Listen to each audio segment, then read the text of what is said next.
യൗവനവും കഴിഞ്ഞ് പ്രസിപ്പിക്കുന്ന ചോര തെറിപ്പിക്കുന്ന കാലവും കഴിഞ്ഞ് ഫുട്ബോൾ കോർട്ടുകളിൽ അടിച്ച് തെറിപ്പിച്ച് അനേക ഗോളുകൾ നേടി, സിക്സറുകൾ നേടി, ആ യൗവനമൊക്കെ പോയി ശരീരമൊക്കെ ചുക്കിച്ചുളിഞ്ഞ് വാർദ്ധക്യത്തിലെത്തി മലക്കുൽ മൗത്ത് വന്ന് പിടിച്ചുകൊണ്ടുപോകുന്ന ഒരു ലോകമുണ്ട്.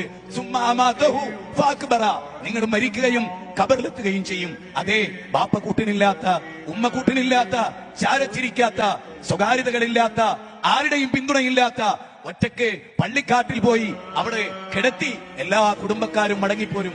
ഇല്ല, ഇന്നലെ വരെ ഹോസ്പിറ്റലിന്റെ ഐസിയുടെ മുമ്പിൽ നിന്ന് 2 മാസം കാവലിരുന്ന ഒരു മകനും അന്ന് രാത്രി ഉമ്മാന്റെ മയ്യത്ത് കബറടക്കിയ പള്ളിക്കാട്ടിൽ ഉണ്ടാവുകയില്ല. എല്ലാ പ്രാർത്ഥനകളും കഴിഞ്ഞ് മടങ്ങിപ്പോന്ന് ഉപ്പാന്റെ ഡ്രസ്സ് കാണുമ്പോ, ഉമ്മയിച്ചു വെച്ച ചെരുപ്പ് കാണുമ്പോ, ഉമ്മയിച്ചു വെച്ച പർദ്ദ കാണുമ്പോ 50 കൊല്ലം ജീവിച്ചതിന്റെ ഓർമ്മകൾ മനസ്സകത്ത് തിളച്ച് തേട്ടിയെടുക്കുമ്പോൾ ഓർക്കുക, ആ ഖബറിൽ അവർക്കാരാ കൂട്ട്. യൗമ യഫിറുൽ മർഉ മിൻ അഖീ വ ഉമ്മിഹി വ അബീ വ സ്വഹിബതിഹി വ ബനീ